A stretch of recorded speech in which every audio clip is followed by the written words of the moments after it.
Legion, it's Hadrian. Thank you for being here, and welcome back to Survival School in the Long Dark. It is June 2018, and cooking has finally received its long-awaited real-time update. So if you're just jumping into the Long Dark for the first time in a while, you might be surprised to see things don't quite work as they used to.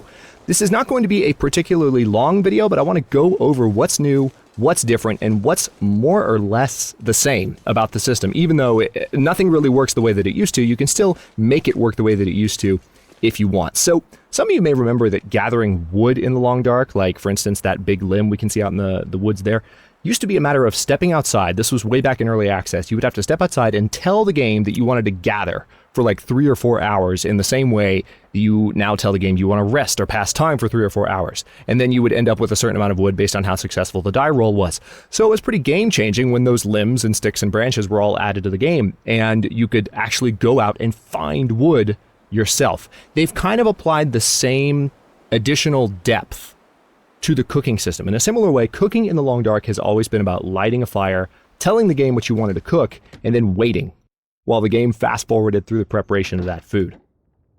As of the Vigilant Flame update, which dropped again in June 2018, cooking now happens in real time. These cooking pots that we used to see on stovetops aren't just props anymore.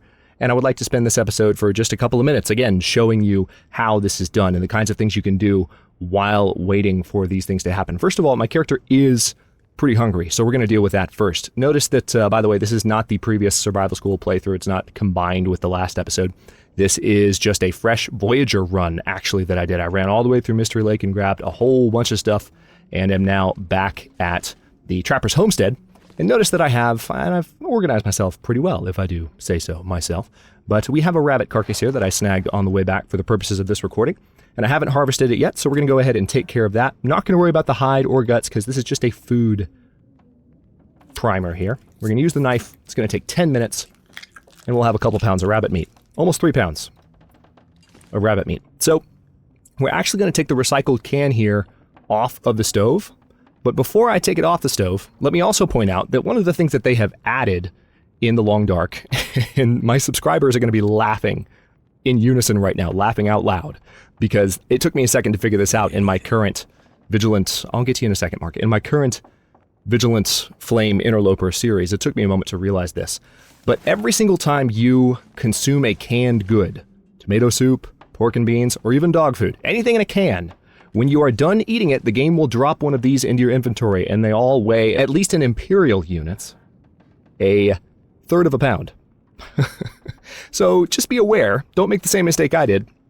Just be aware that every time you open a canned good, you get a free recycled can. You can also find these in the world in the same way you can find, as you can see, multiple cooking pots. I have 3 here, and there are more that I've found that I've left laying around other places in Mystery Lake. So we have that rabbit flesh on us.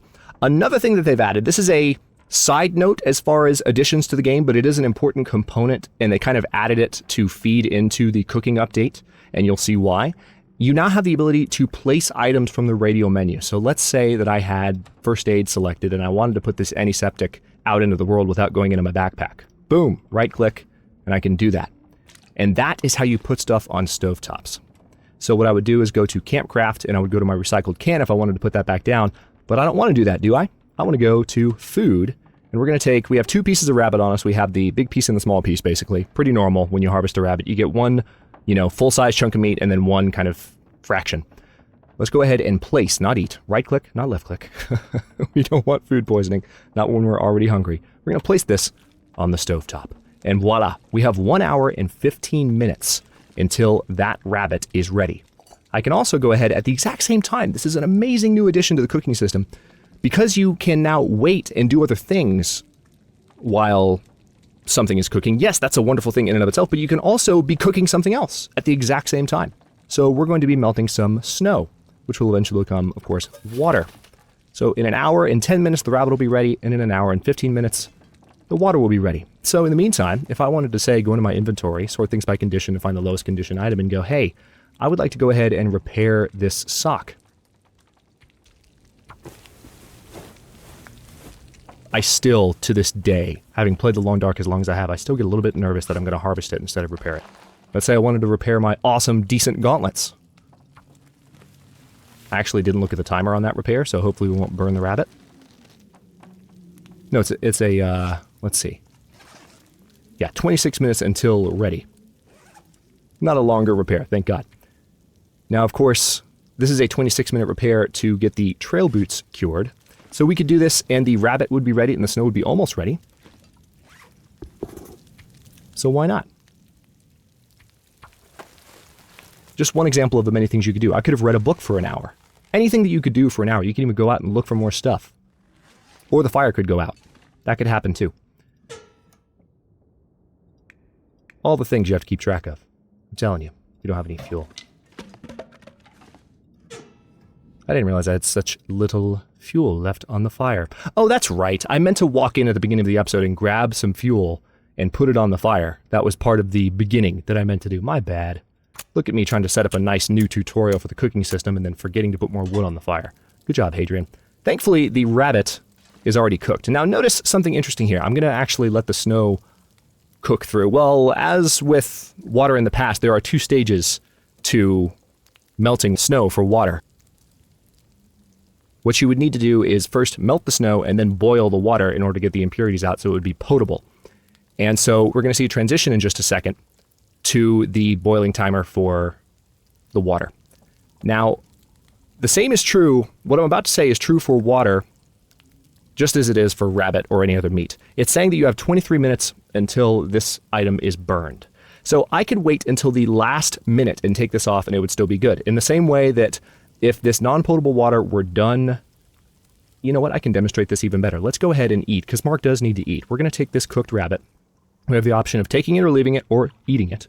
We're going to eat it, get some calories in our character, but I want to go ahead and throw down the, no, not this, recycled can. There we go. Now let's put some water in this because this is going to get done a little bit faster. 19 minutes until melted. Now this will let me demonstrate a few things at once. I do want to talk about the boiling timer on water and make an important point about this for those of you that are new to the system. But for those of you kind of thinking, well, Hadrian, I mean, what if I don't want to do anything else while I'm cooking? What if I don't want to stand around for all this time? What can I do to make sure that, you know, I can just get my food or water or whatever I need as soon as possible? Easy. Just select the cooking item and you pass time until ready. And the system instantly becomes the same as it used to be. Now notice that it has to boil again. So what I'm going to do here to demonstrate what I was talking about a moment ago is this.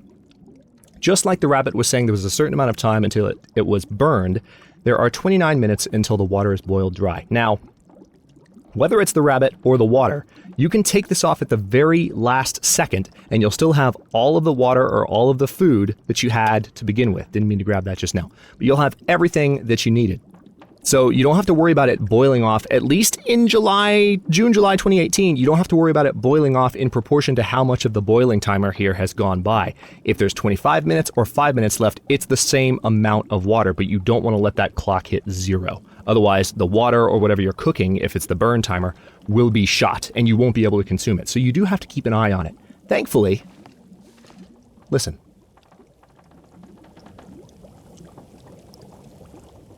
There are little cues that the game will give you. Whether you're cooking meat, you hear a nice little sizzle, or whether you are boiling water, you hear a nice little collection of bubbles to let you know in the background while you're doing whatever it is that you're doing that you've got something ready on the stove and you might want to go check on it. So we're going to go ahead and take this potable water and we're going to drink it outright. Nice and hot. But we're survivors. That's what we do. So let's go ahead and pick that up off the stove. We have 13 minutes until this is boiled. Let's go ahead and pass time until this is ready. And we're just going to take that off the stove because we're done with that. We have 7 minutes left on the fire. Just so I stay nice and warm for the evening, I'm going to throw a little bit more on here.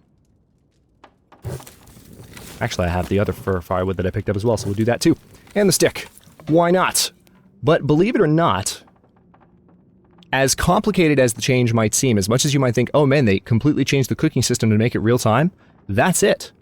And it allows you to do so much more while cooking than you could before, because it used to be, again, you can only cook one thing at a time, and you would have to wait for each timer to elapse. Now, you can manage your space, you can organize like I've organized here, or you can just, actually, it's getting pretty dark, so it's a nice little evening fire here as we wrap this little mini explanation of the cooking system, but there's so much now with these new degrees of freedom that we can now add to the Long Dark experience. And one thing I want to emphasize as I close, according to Raphael, this is just a first pass on the cooking system. So based on that language, it's probably safe to say that we can expect further refinements, of course, to the system. We've already gotten one patch that has further refined the way that boiling water works. It was a little bit confusing at first because when you would pass time until ready, pass time until the water was done, it would literally go through both the boiling or the melting and the boiling timer at once, rather than doing it in 2 stages like it used to do before this new system was put in. So we've already had that refinement added, but there might be further additions to the system where there are different types of dishes. Maybe you don't have to put the meat from your food directly on the stove. You can use a pan, or maybe there'll just be different types of food that you can cook later on. Of course, none of this is based on knowledge that I might have or any other information like that. It's just conjecture, but this is just a first pass, and we can expect the system to be added to in future patches to make the game more realistic with cooking, again, in the same way that it's become more realistic with going out and finding wood out amongst the trees. Thanks for watching. If you enjoyed this one, don't forget to like the video and subscribe to follow along. New episodes for Survival School going forward will kind of come out on demand. So when there's a major change on the level of this, I won't rehash the series again most likely, but I will update you to make sure that everyone is on the same page with new mechanics like an overhaul to the cooking system. Thanks again for watching. Comments are always welcome. Let me know what you think, and I will see you next time.